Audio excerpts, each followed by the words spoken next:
தேனி மாவட்டத்தில் கல்லூரி மாணவர்களின் போராட்டம் தொடர்ந்து கொண்டிருக்கிறது. அது குறித்த அங்கு இருக்கக்கூடிய தற்போதைய சூழல் குறித்து விவரிக்கிறார் செய்தியாளர் பாலாஜி. ஜல்லிக்கட்டு மீதான தடையை நீக்க கோரி தேனியில் ரெண்டாவது நாளாக மாணவர்கள் தொடர்ந்து போராட்டத்தில் ஈடுபட்டு வராங்க. தேனி இப்போ அதன் காட்சியில் நேரடியாக பார்க்கலாம். தேனி புதிய பேருந்து நிலைய பகுதியில் நேற்று 1000க்கும் மேற்பட்ட மாணவர்கள் தொடர்ந்து போராட்டத்தில் ஈடுபட்டுவாங்க.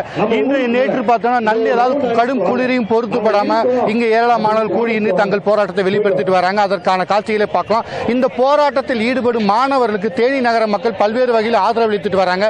குறிப்பாக பார்த்தோம்னா மாணவர்களுக்கு தேவையான உணவு, பால், பிஸ்கட் ஆகியவை தொடர்ந்து மாணவர்களுக்கு அளித்து தந்த போராட்டத்துக்கு தங்களின் ஒத்துழைப்பு அதிக அளவு தெரிவித்துட்டு வராங்க. இதனை பார்த்தா இந்த போராட்ட ஈடுபடும் மாணவர்கள் குறித்து சில கருத்துக்களை அவங்ககிட்டே கேட்போம். இப்போ பார்த்தோம்னா பிரதமர் முதல்வர் சந்திக்க போயிருக்காரு. ஜல்லிக்கட்டுக்கு அவசர சட்டம் கொண்டு வரணும்னு சொல்லியிருக்காரு. இதை பத்தி உங்க கருத்து என்ன? சந்திக்க போறதுங்கிறது நல்ல விஷயம் தான் சார். ஆனா சந்திச்சுட்டு இதுக்கு முன்னாடி ஏற்கனவே நிறைய கடிதம் போட்டாச்சு, நிறைய தடவை சந்திச்சாச்சு. ஆனா எங்களுக்கு தேவையான முடிவு எங்களுக்கு இன்னும் கிடைக்கல. சோ இன்னமும் நாங்க சந்திக்கட்டும், நல்ல முடிவு கிடைக்கும் எங்க போராட்டத்தை நாங்க விட போறது இல்ல. சந்திக்கட்டும், எங்களுக்கு நல்ல முடிவு கிடைச்சோன்னே நாங்க எங்க போராட்டத்தை நாங்க விட்டுருவோம். உங்களுக்கு அந்த சந்திப்பு பிறகு ஒரு ஆளை பார்த்தோம்னா இந்த போராட்டம் நடத்த அனுமதி அளிக்கப்படும் அப்படி பிரதமர் வாக்குறுதி கொடுத்தால் அந்த வாக்குறுதி ஏற்று நீங்க போராட்டத்தை விலக்கிக் கொள்வீங்களா? வாக்குறுதி அளித்தாலே ஜல்லிக்கட்டு நடத்துறதுக்கு நீங்க உத்தரவு கொடுத்ததான் உண்மை.